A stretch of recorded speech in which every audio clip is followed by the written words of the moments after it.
Good evening, everyone. Good evening. Welcome to Music Industry Mondays here at the Music Box, and another gathering to discuss the ins and outs of the music industry and get your questions and allow you a chance to learn. I've been off for a couple of weeks, so it's great to have JD and Ipek hosting the last couple of weeks. And great to see so many of you here tonight. So thank you for coming, and thank you to our guest who has joined us tonight here to talk about all the things you want to know about record labels. Welcome, AJ Abram. Thank you. I'll do my best. So welcome, AJ, and keen to hear about you, hear about your company, the Music Federation, and your background, and you know what the students need to know about record labels. So in your Instagram for the Music Federation, you say you're boldly going where the music industry should have maybe gone before, or was to that effect. So what is it about the Music Federation that you're doing differently? Let me just pop this out here. You're going to hold it. My studio engineering class coming in handy there.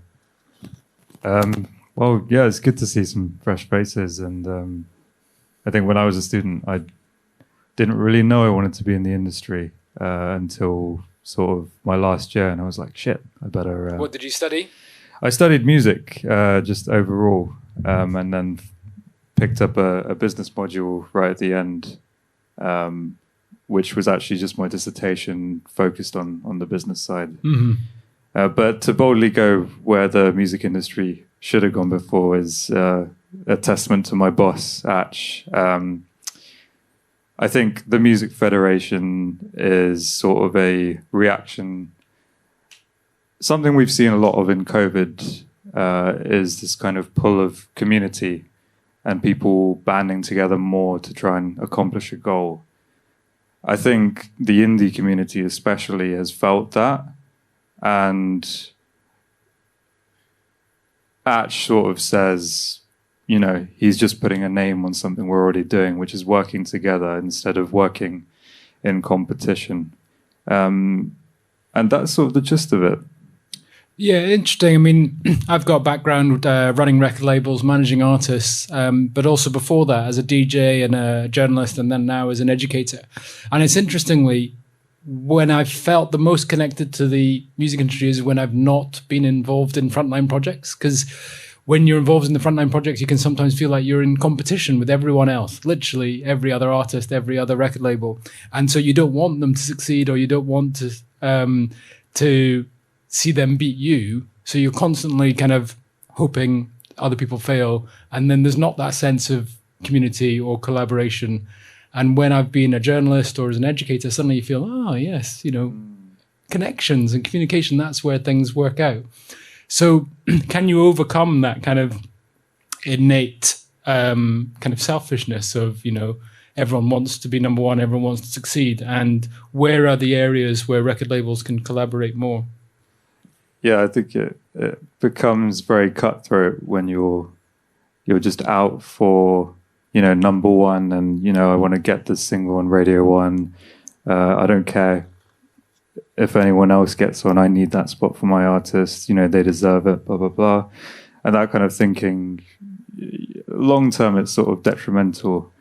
And I think a lot of people realized that over lockdown. So like to answer your question, I think one way record labels could kind of band together is sharing resources. You know, there's a multitude of information to learn. If you're an artist manager, you will know that there's so many different things, so many different hats to wear.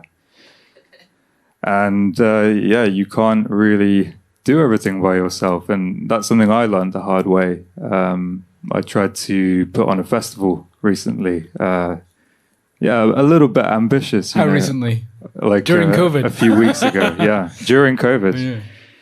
And I failed miserably, and you know that's okay. And part of that was not getting enough people on board with me, not finding people who were willing to help, but I just didn't ask them. Mm-hmm. And I think that's that's sort of what it comes down to, just realizing you can share resources. And if you kind of have this long-term goal in mind of establishing your label in a space where a community has your back, then you're kind of on your way to having a more successful record label in this day and age. Yeah. So, I mean, let's get into that. I'll ask you some follow-up questions about the collaboration and the Music Federation in particular, but wanted your take on the modern record label. Where do record labels kind of fit in this streaming ecosystem? You were at Spotify, right? So where do labels fit? We're seeing the rise of DIY artists, artists releasing themselves, label services company, obviously, Music Federation fits in a bit there. So do record labels still have a place? Is there still power and value added by the traditional label, or are labels having to adjust to maintain their power and status in the ecosystem?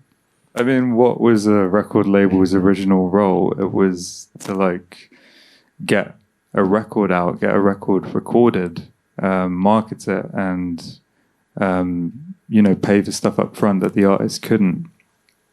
And nowadays you have, I feel like I was running a record label without knowing was for about 2 years until someone said to me, it's like, "Oh, AJ, how's your label doing?" I was like, "I don't have a label. What are you on about?" You an artist manager, or? I was an artist manager, and I'd sorted out the distribution for my artist and kind of put the infrastructure in place to call myself a label, but I hadn't quite clocked that that's what it was. Mm-hmm. And I think this sort of, let's say you're a music festival. Like traditionally a music festival sits on the live side. That's where they've always sat. But now what's happening is these guys are great. I'll give you an example. Wild Parts Festival in Norwich. They booked Big Pig, Lava LaRue, some pretty what's the word, strong up and coming artists. Yeah. And now they're in a position where they're very good at curating stages, which transfers well to a label. So what we're helping them with doing is getting them to participate in the stream economy by handling the kind of the ball ache of what running a label would be. So, helping them with the distribution, kind of showing how the marketing works, just generally kind of being there as a guide to teach them what a record label does in today's day and age. But I think we're at that point where, you don't have to be a record label to begin with in order to have one. So there's space in this new kind of modern connected world for more people to act or have already become like labels without realizing it, like you said, as an artist manager. And if you're talking about the process of finding talent, promoting and then releasing new music, why can't a festival organizer who is finding talent, promoting them by putting them on stage, just the missing link there is to then also release something? Yeah, exactly. Interesting. And on the digital side, where are the opportunities there? Where does the sort of record label sort of evolution sit within the streaming world? Well, the streaming world, going into sort of the DCMS inquiry of I won't bore you with the details, but they need to know the details. Sort of realizing that a stream is its own legal entity. It's not really equivalent to things we've had in the past. Yeah, it's not a CD sale. It's not a physical. It's not mechanical. And yeah, wait, what was your question again? Just where the record labels sort of fit now that it's so easy for artists to release themselves. Festival organizers, can release themselves. So where does the traditional record label sit now in that digital ecosystem? Do we still need them as talent spotters, as funding recordings? Do we still need them to promote, or are artists stable and a lot of them already kind of doing it themselves? I think there's always going to be a place for the majors. There's always going to be a place for like the Ninja Tunes and the Beggars and the big indie labels. But what we're seeing more of now is that kind of curator label where, you know, it might be someone with a radio show who's really good at finding artists that resonate with people, and how can they kind of capitalize that into a label form. But like, especially in the digital space, it's, you know, everyone will ask me, hey, AJ, can you get me onto the Spotify playlist? Or, you know, like, how do you get onto a Spotify playlist? And I think that question isn't one that has a direct answer. I think it's the sort of combination of everything else you're doing in terms of the promotion, the marketing. But I think overall, like the place in the streaming economy is one where my sort of vision would be like artists are on a deal with a record label where they're almost in partnership rather than, you know, getting the kind of 10-20% tail off, especially if they write their own songs and all of that. So I think my hope is to have an industry that's a bit fairer to artists, and I think having more cutting edge record labels with that value, putting the values first, is sort of a step towards that.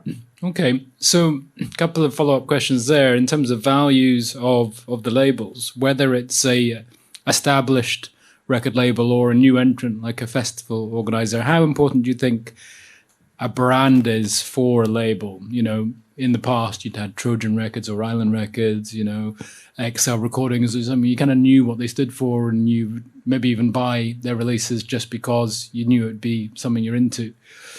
Do you still feel like we have that, where labels have brands and identifiable kind of reputations that helps? And, you know, you've been on both sides of the Spotify playlist kind of world. So do those brands then help the playlist curators make decisions on what to support too? I think there's a layer of credibility you get as a brand. Like, if you look at Fierce Panda, there's a reason they're still going. So Fierce Panda is one of the labels signed up to Music Federation. To the Music Federation. So they signed Coldplay's one of their first records. I think Simon won't mind me telling you this, but he had he turned down a few like big artists who are massive today. I won't mention them by name. But not just Coldplay. They released the first singles by Keen, by Placebo. The Walkmen they did an album with.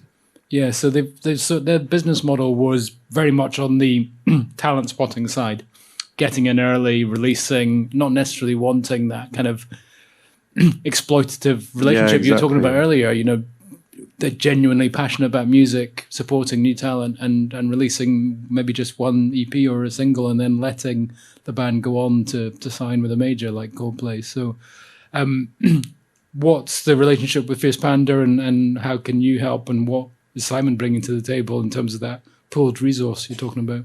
So we're helping a lot with the DSP pitching, so trying to get them onto Spotify playlists, showing them the value of press as well, and how that, you know, a lot of people say, like, including the artist I managed at one point, like, our blog's dead. Like, what's the point? Why are we... Our blog's dead? I don't think so. I think, again, it feeds into that kind of, like, credibility and brand, so to speak. Like, Fierce Panda have a very strong brand, and there is definitely value in that, but it's difficult when you're starting up to figure out what your brand is and what your message is. Like, I think it's taken me 5 years to figure out what my message is through my label. And once you have something that you can communicate really clearly with your audience and with artists, and you foster this relationship of trust. And, you know, if you get an artist to trust you with their releases and with their art, then that's something. I'd say you've kind of crossed the first hurdle, and then the next is communicating that message to people who don't typically, follow labels. Okay. So yeah, you've got a label like Fierce Panda joining the club, as it were, and I read about the shared services or the kind of pooled resources. So is it a condition of entry that you can bring something new to the table, or is good labels welcome regardless? Yeah, sorry, I didn't answer your question on that before. It's I think the motto is if you're doing something cool and if you're like a good player and you're not there to like exploit people, which there are a lot of in the industry, be warned, then you're in. Like there aren't any hard barriers to entry, and you don't have to have something to offer in order to join, but you need to know what you're doing or what it is you want to be doing. You need to have a vision. And could a label come with catalog who aren't particularly active and just say, pitch a catalog or do stuff with it and sit back, or do they have to actively contribute and run their own record label? Yeah, I think like that's where it becomes more of a commercial deal. So you have like, all right, let's say you have your label and you've got like a shit ton of catalog and you want us to look after it. All right, cool. Well, how about a 50-50 split on the net revenue? Or that's where it becomes more of a deal.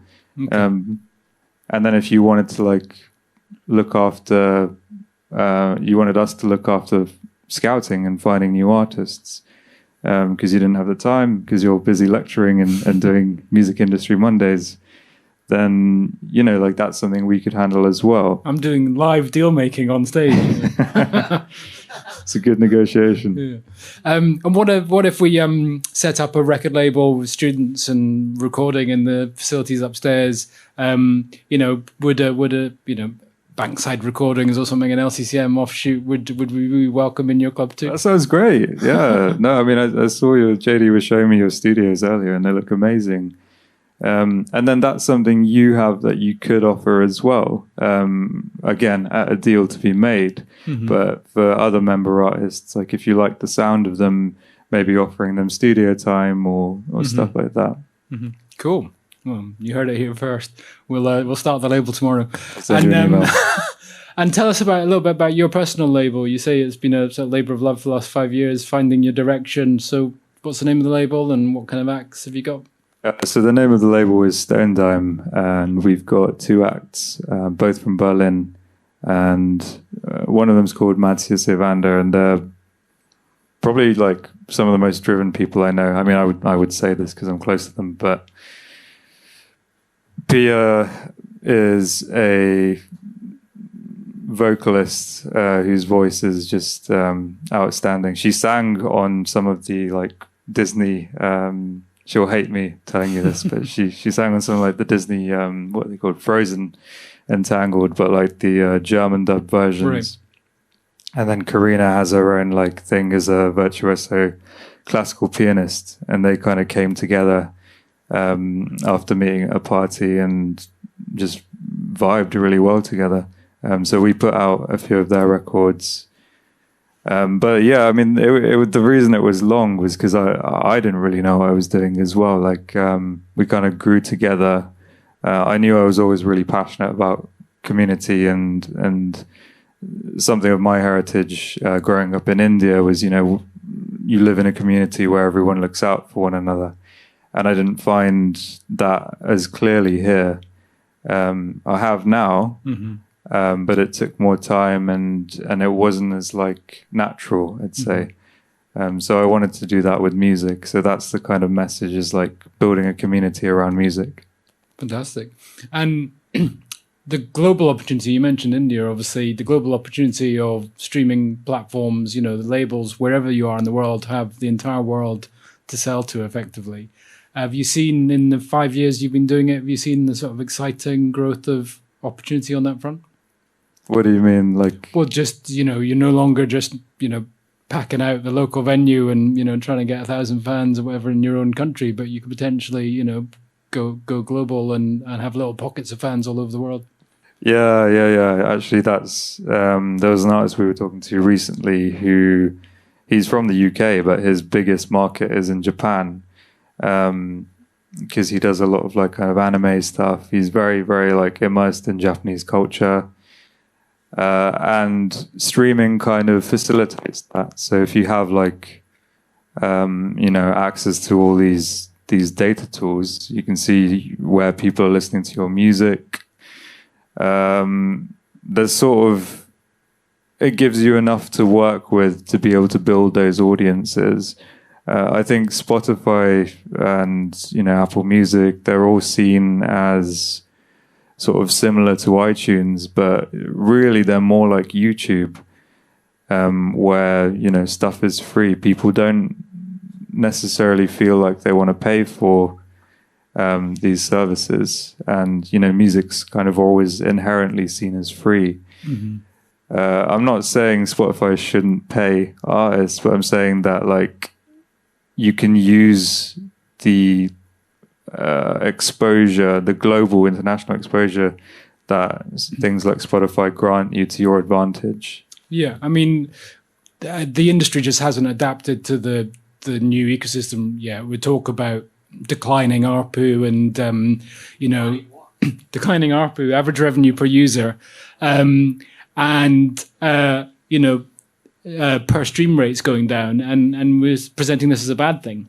But actually, that is an inevitable consequence of the market growing.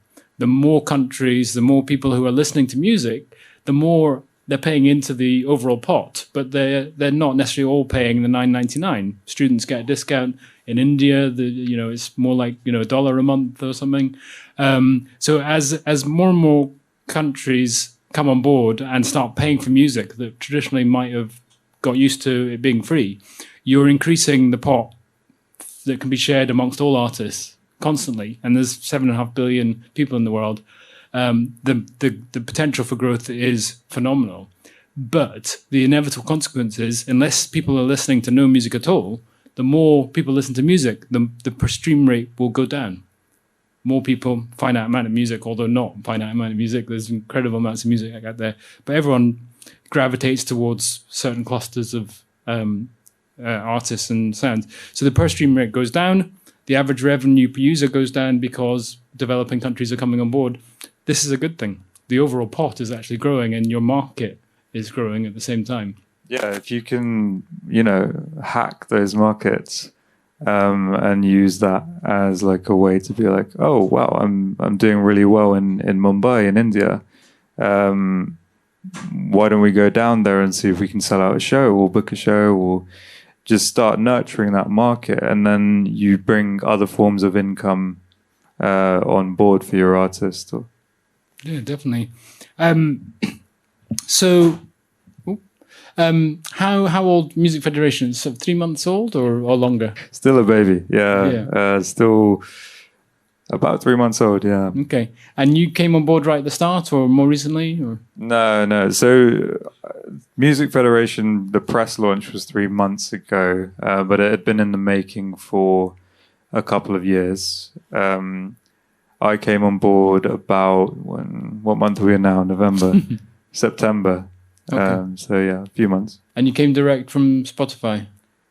Yeah, I was sort of at a point where my label stuff was starting to get bigger, right? And I realized that's what I wanted to concentrate on full time. So I left Spotify, had kind of a break, realized there wasn't actually that much to do. So I thought you'd put on a music festival. And yeah, well, I thought I would start a podcast. So I started a podcast first. And I was very busy like for the first 6 weeks. But then I saw what the Music Federation was doing, seemed kind of cool, dropped out a message. Mm-hmm. I didn't know him, just on LinkedIn. Wow, okay. So like, there's some networking to go nuts. Yeah. Message people, and if they're cool and you're cool about it too, they will probably respond. And then we met up and he said, if you want to continue to develop your label and your idea and work for me, you can. Which was really, really refreshing to hear. Cool. And yeah, that's what I've been doing. But does your label have to be part of the collective then? No, that's the even cooler part. Like, because I'd already signed a distribution deal, Yeah. and they've been a great partner to work with. I didn't want to just kind of undercut them. And Ash said, if you're, there may be a point where you want to come on board, and you can. Yeah. So I'd like to explore that kind of modern distribution label services kind of aspect to running a record label in 2021. So the Music Federation was set up by your boss, Atch, as you say, and he founded Killing Moon Records. They've got a separate distribution through Absolute, I believe. Is that right? No, The Orchard. No, they had a separate distribution deal with, I think, STEM at some point. Okay. Possibly The Orchard. I'll have to ask him. And then the Music Federation's a joint venture with Believe, French-owned label services distribution company. And then you've got a separate deal for your label. So explain to the students here today, how does label services work, and how does that allow entrepreneurs to function as record labels without perhaps needing a big staff? Yeah, that's a good question. I feel like one symptom's kind of a weird word, especially in COVID times, but one sort of thing you have to get used to from working in the music industry is doing like a lot of different things at the same time. Like you'll have a lot of projects going on. It's sort of just the natural way it works, which means you don't have that much time to, do PR or pitch to Spotify or do all these kind of accessory tasks, which is how label service companies like, Absolute, Believe, kind of came about. And you get a lot of these deals where it's on this kind of percentage model. So you're not losing stuff. You're not investing money up front, which is important if you're just starting out. Okay. So the label services will support you and do some of the stuff that you would traditionally, like if you're a bigger label, you'd be doing. So the marketing, the promotion, obviously the distribution. Is there anything else they're doing? Are they doing the royalty collection or the admin or?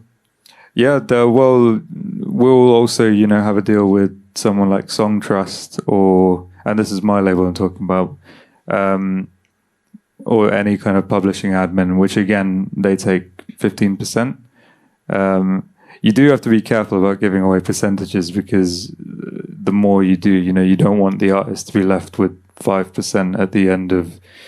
It has to be worth it. It's sort of that trade-off between 10% of something is something, 10% of nothing is nothing. So you have to kind of work out that balance. Okay. So you're bringing on people as needed, and to be honest, apart from the major labels, every independent label would be doing that to a certain extent these days, wouldn't they? Whether they're bringing on a promo team for specific campaigns or they're using a label services company for the backroom stuff. So if anyone in the room today wanted to start a record label, is it easy to do? What would the first thing you would do? Well, technically, you don't really need that much to start a record label, or at least a vanity label, which was what unashamedly my label started off as, because I put out my first album on it a few years ago. And all you need is someone to distribute your music, which, DistroKid, anything like a Muse, all these like kind of straightforward, simple, you just pay a fee or they do a 10%. So there's no gatekeepers. With some distribution companies, you have to pass an audition or something. AWOL. You have to be. Well, yeah. I mean, you have to you can do that, but no one will know who you are, and no one will care. And then as you start kind of climbing the rungs of like the more selective distributors, like AWOL, I'm not sure what's going on with Sony at the moment, though. So. Yeah, I think you can kind of get to a point where people in the industry respect your opinion with your the music that you represent. Am I? There we go. Yeah, they kind of. Oh, it's cutting out again. Is Got an the issue with the cable? mic or the cable? Hello. It seems all right. Yeah, it seems okay. Can you hear me? Yeah. Cool. If Where it was cuts it? out again, we'll get it replaced. But No, yeah, it's carry on. okay. Yeah, I can't remember what you were saying now. You were setting up a new record label, or what were we saying? Oh yeah. Wait, does anyone remember?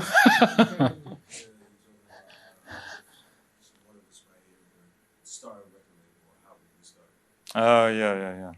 Yeah, so you can just find some music, put it out, and when it asks you what your label name is, that's your label name, and then you technically have a record label. But you need ISRC codes. You and need ISRC barcodes codes, you need PPL registrations, you Yeah. need like a lot of these kind of admin things. But do you just the DistroKid, or do they auto allocate you stuff, or do you need to look A lot of distributors will auto allocate. I'm not sure if DistroKid do. They probably do, but it's quite easy to do it through PPL. Yeah, so it's easy in the sense that you can. It's accessible, and then as you kind of commit to it, this is what happened to me. Like I had no idea what an ISRC code was. I was like, oh shit, I need one of these. Oh, I need a UPC. And kind of a lot of these other things that you kind of learn on the go. And most artists will be aware of that as well now, like especially artists who've been in the industry for a few years. And, you often start as a DIY and you'll put your own records out, potentially under your own labels. Yeah. So, Idiot's Guide to Running a Record Label, ISRC code is International Standard Recording Code.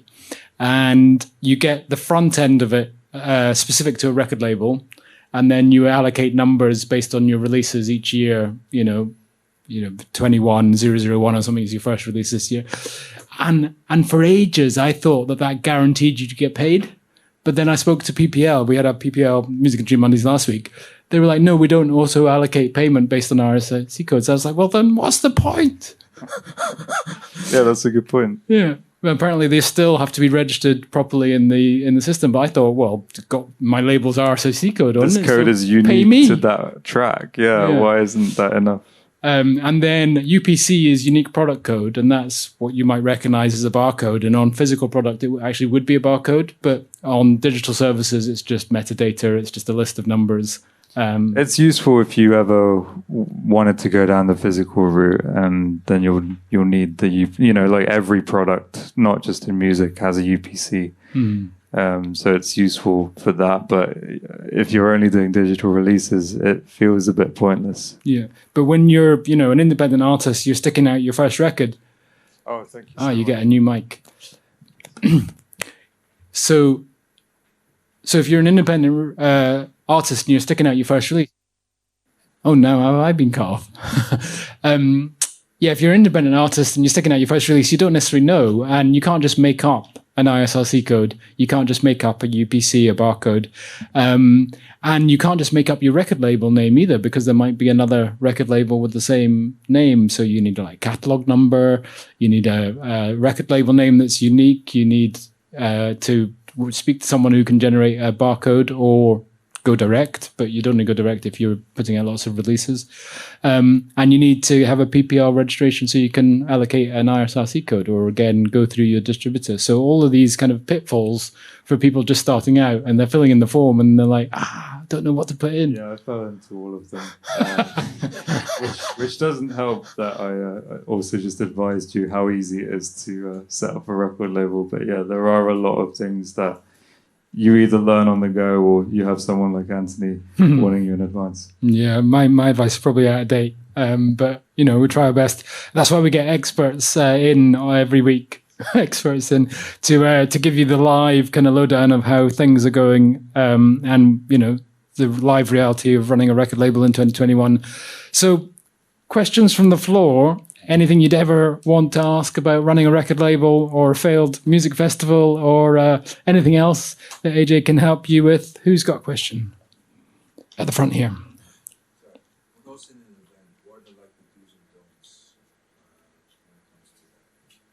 Wait, could you say that again?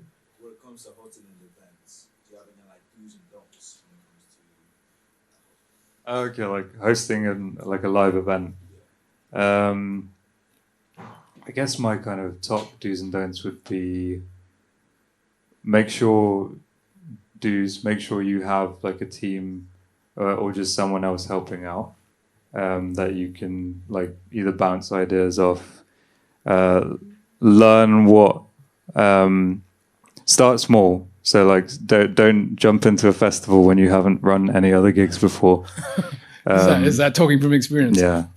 Start with like maybe like a local venue, try and get to know the owners, try and like get a feel for what kind of music they're looking for, and then don'ts. I could send you an email with a lot of them. I'm trying to like learn the hard way. Yeah, I'm trying to think of like probably like my main ones. Leave enough time. So don't start without enough lead time to begin with, because you'll just stress yourself out. Also, don't worry if you're not, if you don't get a lot of people down, or if it's a paid event and you don't like sell out the show, that's fine.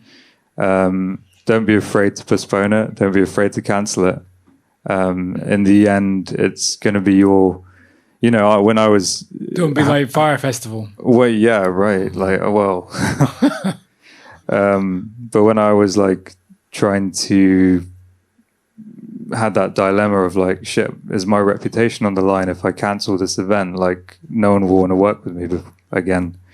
Fuck that. Like, you got to do what's best for you and like for your mental health. And like I was pretty open about the effects trying to do all that while starting a new job, starting like moving to London, running a podcast, getting married. Wow. All in busy. one. Yeah, I've learned that I need to kind of restrain myself a little bit now, which is why I cancelled it. But that was a bit of a waffly answer to your question, but I hope that helped. Have a clear sense of purpose and know who the consumer is. Try and plan it around, identifiable demand if possible. If you've, really tapped into a scene and know that, you're filling a gap, there's no one else putting on an event of your kind, and you've got the community you're already kind of tapped into, then you're probably on to a good thing. Yeah, also look into funding, like look into like Arts Council England. There's a new fund called Next Gen by Youth Music. That's like really, it's like $2.5K for any kind of creative project you want to do. If you're under 25, which I assume most of you are, like you're all eligible to apply. Next Gen and Arts Council England. Arts Council have like a lot of different funds available, so you'll need to like do a bit of research, but you can get like up to 15K for stuff like live music. And do you think these funding sources, organizations, they're up for funding commercial or contemporary music events? Or potentially, focused on underrepresented genres or scenes or entrepreneurs that they want to help? What's the kind of criteria, do you think? Yeah, 100%. Like youth music have been like phenomenal in that space. So my event was on mental health and music, and like kind of not showcasing, but like getting people to understand the toll like being an artist can, especially through lockdown, like how challenging it could be on your mental health, and like kind of trying to raise some awareness around it and like lift the taboo a bit more. And they were interested in doing stuff like that, but I just like left it too late to apply. You going to do it again, or? I will do it again. Yeah, I think when the timing's right, when I've applied properly and gotten all the pieces together. Yeah. Fantastic. Well, if you want to come and do an event here at LCCM with Music Box, we'd be happy to host you. Got so many deals on the table today. Yeah. Thank you. Yeah. Deals are flying. Other questions? Yeah. What do you think the first steps to success are in creating a record label? If you were to today, like, say, I'm going to start a label, what would be the necessities to Find an artist. Find an artist, and don't be too trigger happy with the contract. Like, figure out what their market is, learn about them, go to their shows. So many labels like are built on, especially management companies as well. I mean, that's a different thing, but like initially they might revolve around an artist. And once you're kind of familiar with that process, then you can start curating more artists and like going to more shows. And at the same time as that, you want to, what Anthony was saying earlier, like you want to be thinking about like the admin and the logistics of it. So like what an ISRC is and like what the different distribution deals are. In today's day and age, there's loads of Facebook groups and like, you know, people on Clubhouse who all kind of share advice and guidance. There's a few artist managers ones as well. One's called Artist Managers Connect, which has been like tremendously helpful to me. Interesting. Are you thinking of setting up your own label, Tom? Yeah, I'll sign myself. Yeah, I've been there. Yeah, I mean, the admin's so important because at the end of the day, you're creating new creative works which are intellectual property. If you don't register them properly, if you don't then collect the revenue, what's the point? You know, you're giving it away because it will sit in a pot and someone else will collect. Yeah, there's a huge box of uncollected royalties in PPL and PRS. Like it just, you know, it's just people not collecting because they don't know how. I spoke to PPL about that. Their AGM a couple of years ago. I said, you know, you're sitting on 18 million of uncollected royalties or something like that, and that's a small trickle compared to how much you distribute. But that's someone else's money. Yeah. You know, and it's all sitting there. And why? You know, how proactive are you at trying to connect to those people who you know who they are, and you know you're sitting on their money? So how many more steps are needed to reunite them with their money? And they said they gave me a formal answer during the AGM, and then the finance director came and found me afterwards and spoke to me, and he's like, do you know what? We know who they are and we contact them. They don't respond to the emails. You know, and it can be as simple as that. The money is sitting waiting for them. PPL are trying to contact you, but maybe your email address is expired, phone number is no longer relevant, or you're just not responding. And so that's the money just sits there. And eventually we'll get, you know, after 7 years or something, we'll get distributed to good causes. Yeah, I mean that's kind of a general like thing about like the industry is like with other businesses, the cash flow might be a bit easier to follow, but you have to learn like the ins and outs of like where the money comes from in the music business. Because there's no like one paycheck that's going to make you. You have to kind of figure out how to collect from all these different sources. Yeah, and we talk about labels creating intellectual property in the recordings that traditionally labels get involved in, but they're also users of intellectual property in terms of the songs, because traditionally labels don't take a publishing cut.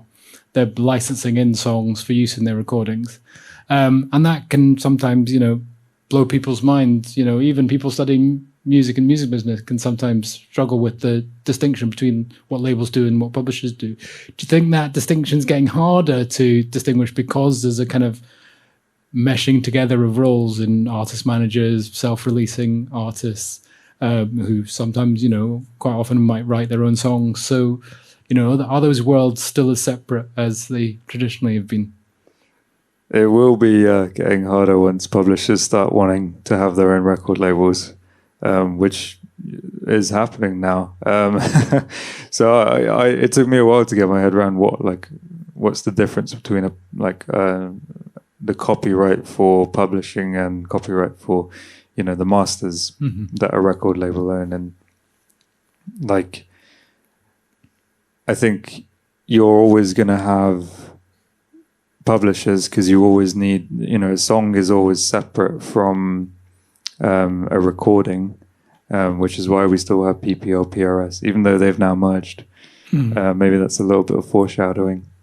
Well, they've merged in specific operations, so they merged where it makes sense for them to merge. Yeah. So in terms of collecting money from nightclubs, venues, bars, hotels, all the rest of it, they've merged their collections operations. And they've merged at the performer side, because if you're registering if you're an artist and a songwriter, you want to make sure you get your money collected on both fronts. You can register for PPL and PRS at the same time through PRS, but they effectively still operate as separate bodies in between that. And it is important to know the difference between compositions and recordings, and especially if you are a songwriter. And a publisher in New York actually described this to me really well. Is that for almost everyone who makes music, you are primarily a songwriter. And if you're lucky enough to make a career for yourself as an artist, that in most likelihood will be a short career. So you will start as a songwriter, you'll end as a songwriter, and you might have a phase as being an artist. And it was, it was really kind of a jaw-dropping moment for me. It was like, yes. And I was managing artists at the time, but I was like, I need to make sure that they're writing songs for other people, and that's their long-term career. So yeah, knowing the difference, and also knowing the different opportunities, and labels are operating in that specific space, but then things are kind of merging. Yeah, I think like on the publishing side, like as a songwriter and an artist myself, I don't get many checks from PPO. I get all my checks from PRS. Right. Because that's just like, I think I've made about a tenner from my album so far. So, and that's just the way of it. So yeah, if you can get yourself into like songwriting circles and songwriting camps, like it's much more lucrative long-term. And remember that recording is just a one-off performance of a song. Yeah. So you can have lots of other one-off performances of the same song, by yourself or by other artists. And so if you've got a great song, get it recorded multiple times. Yeah, get remixes, get collaborators. You can do a lot with it. Definitely. More questions. Who's got a question for AJ at the front? Like with your label, like what do you look for when you're like, I guess, looking to sign someone, like specifically for your label? Yeah, like I think one of the most important things I look for is like having a real drive. It's quite a tough thing to choose to be an artist, and like you need to be driven enough to get through like the hard times. But I also like I look for kind of like emotional maturity and like being able to manage your own ego, because as you do start to see success, you need to be prepared for that. I think that was some of the best advice I'd ever gotten, was like, don't just prepare for failure, prepare for success, because otherwise you'll just be straight back on the way down. But like in terms of, obviously the music has to be there.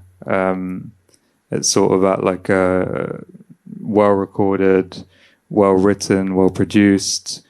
I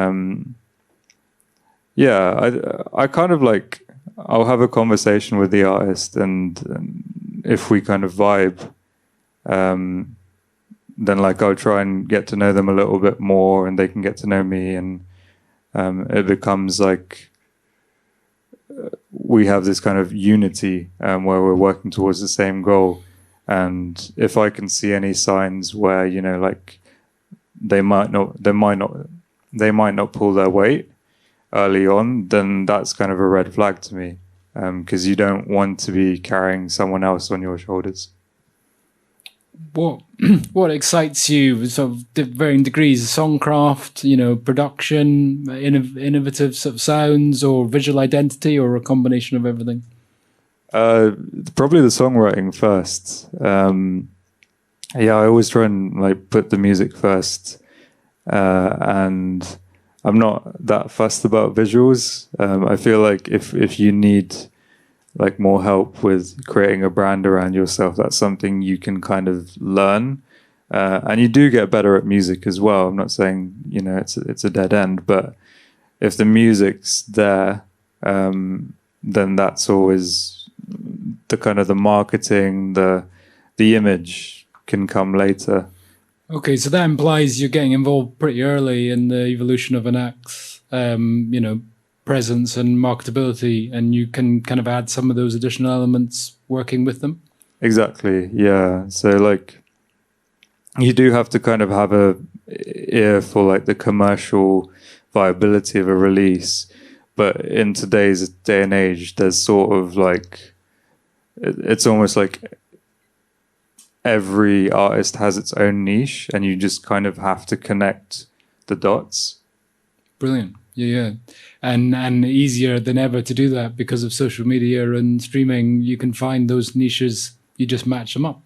Yeah, and then you get Patreon and all these things. Like if you get 1,000 people to support you every year, and they're happy to pay £100. I mean, you'll be familiar with this model, but like if you get them to pay you like £100 per year, whether it's by like merch or donations or like going to see your shows, and you're a solo artist, you're making 100k a year, before taxes, which is like a comfortable income for an artist. Like you can do a lot with that, and I think that's sort of like one of my goals as well. Would be like, I don't necessarily want artists who are going like ambitious to become like the next Ed Sheeran or a pop star. I mean, that's a very like, I won't dig that as a goal, because like, fair enough,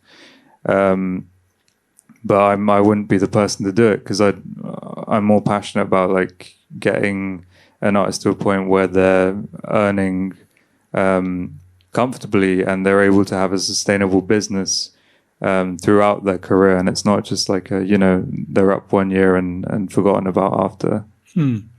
How difficult is it to build a business around a new record label? Traditionally the kind of target that would make it worthwhile is if you could get up to say 10,000 units. If you could sell 10,000 albums, it's not, you're not going to touch the pop charts, or certainly not back in the day. But you would make, at 10 or 15 pounds an album, you're making 100, 150 grand. And, if you're running your own record label, you can obviously make that work. How hard is it now when we're not dealing with units, we're dealing with streams? And as we said earlier, the per stream rate is only going one way, it's going down. So you're talking about perhaps building that kind of engagement, equivalent revenue over a number of years rather than instant on release. So how hard is it to create a business model around that and take risks on signing and developing acts? Well, I'm still struggling to do it, so I won't lie. It's really tough to build a business around a label. I think we were talking about Fierce Panda earlier. Like the reason they have this kind of business around it is because they've got a huge catalog of releases. You've got people like Hypnosis buying up catalogs. That's sort of where the perceived value, and certainly like a lot of commercial value, is in catalog. But you can't start with catalog. That's something you procure over time. So I think it again comes down to like trying to diversify your income streams as a label, sort of similar to what an artist has to do, like trying to make merch, trying to make things that might resonate with people who understand your brand, doing live events, just sort of anything, anything you can do to kind of keep the money coming in.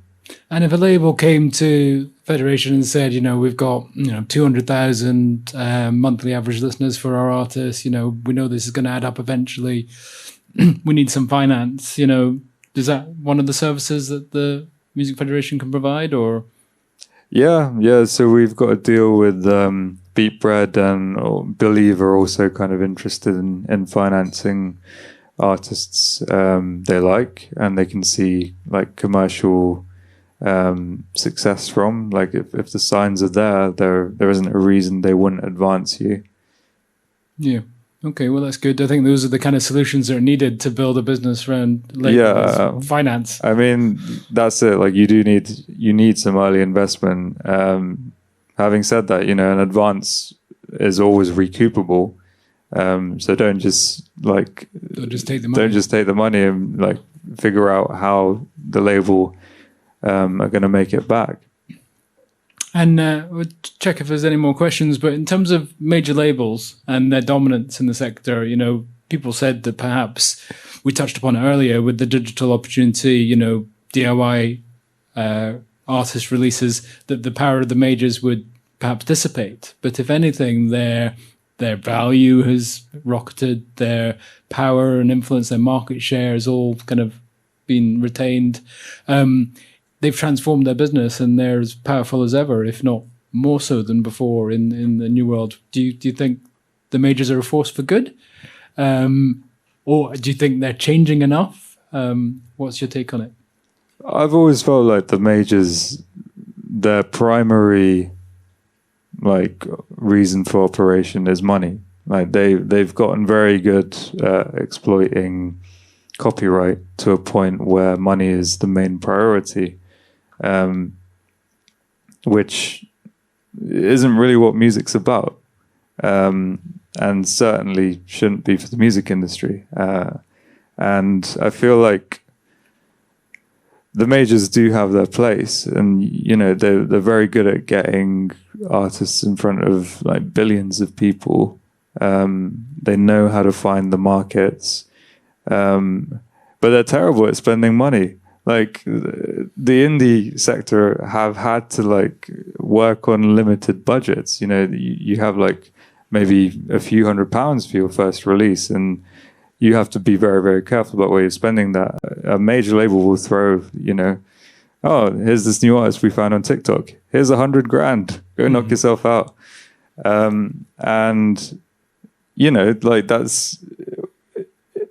it means they don't necessarily make the wisest choices with their money, but they're still financially sound, and they're still, as you say, a market leader. I think I learned this recently, where there was one year, I think it might have been last year, where the total market share of the indie sector was higher than the three majors combined, which is, I might be wrong on that. Certainly, I could see it being higher than Universal, the largest major, which is usually around 26, 27% of the market. Sometimes as high as 30, 31, and I think the indie sector combined can be pushing that same amount, 30, 31%. So certainly at its best, the indie sector can be the biggest player, and if through organizations like Music Federation combining influence, combining resources, acting as one, then can take on the majors in terms of influence and appeal to artists. But when they're acting in their own separate ways, we talked about the sort of selfish drive at the start. Then if everyone's just doing their own thing, don't come together through organizations like Merlin or AIM and other. It's just then you've got no chance. The behemoth of Universal, Warner, Sony, they're just gonna mow you down. Yeah, I think I'm not going to say we want to start a war with the majors, but it feels like we have something that could be a viable system to at least compete with them, at least in a few years. Yeah. Well, we'll definitely be watching with interest. Time for one more question, maybe two if we're lucky. Anyone got a question? No? We've covered it all. Yeah, unless I'm missing anything, no hands. Well, thank you then. I think we've done time. Really interesting conversation with you, AJ, and really excited to see where things lead on the Music Federation with your mental health and wellbeing music festival, and with your label too. So really appreciate you joining, and hope you come back in a couple of years and tell us how it's all going. Thank you so much for Let's having hear me. it for AJ. Thank you. Thank you.